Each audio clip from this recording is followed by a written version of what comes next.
Hi, my name is Tucker, and for the third phase of my final project, I decided to interview my twin brother, Colter. I want to compare and contrast our opinions on things such as Black Lives Matter, white privilege, and the N-word.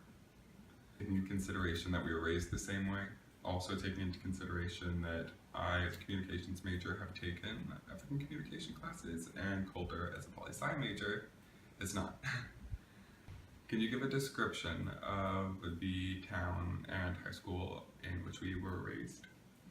We were raised in a very small southern high school that with a graduating class of 60 people.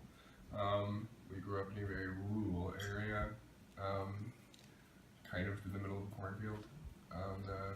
The diversity was very, very, very low. It was very define low, like how many? There was one African American in our entire middle high school. Okay, correct. Her name was Jordan. She was very nice. She was very nice. Really like Jordan. Bestie. So, one of my first questions for you is, can you give like your definition of white privilege? If you believe that it exists. I believe in white privilege, yes, but I believe it's based on like racial statistics, which I also think are wrong.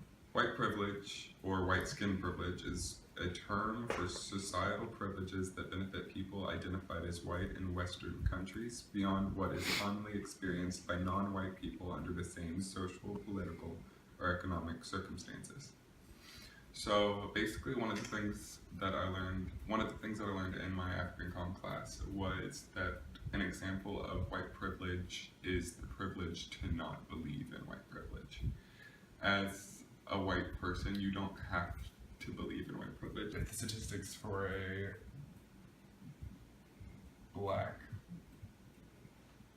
the unemployment rate for black people is a lot higher than the unemployment rate for white people. Which, don't you think that that's a example of white privilege? Like, do you think that's because of white privilege? No. Next up, Colter's going to talk about how he doesn't believe in geography. When you're shining a spotlight on something, don't get pissed when that's the only thing everyone's seeing. I mean, are they the ones shining a spotlight on it, or were there already like don't you feel as if there's already a spotlight put onto them, like by white?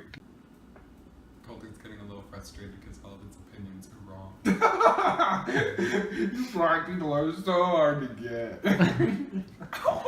When you say the spotlight, think like when you say that you notice more when you put something under a spotlight, do you not think that that like spills over into things such as like if you were to look into conviction rates for African Americans, like, or like African Americans that are caught shoplifting? Like, of course, if you like watch every black person that comes in intently, like, you're going to catch more African Americans stealing than whites. Like, not saying that African Americans steal more, it's just you don't look at white people when they come into your store the way you look at black people when they come to your store. I love black people and white people. I love all people. It's my disclaimer. So like, if I seem stupid, it's just because I only have taken classes in Asian studies. So what are your feelings on the N-word? I think it's like being gay. I think it's like faggot. I think it's kind of the same word. I think it's like any word. I think it's about the inflection. It's about who's saying it and why they're saying it. I think if you say it in a song and a white person's like, blah, blah, blah, N-word, like, I think it's all about the inflection. Cool. Do you think that it's okay for white people to use the N-word?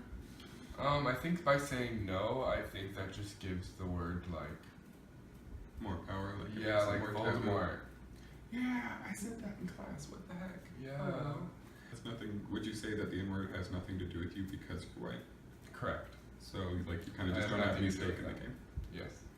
So one of my goals with this video was to show how important I believe it is for people to become educated on these topics, because Colter is a prime example of who I was just a semester ago before taking these classes. So I just wanted to say thank you to Colter for helping me out today. I hope that I can get him enrolled in the African communication class just as soon as possible. Obviously, I need it.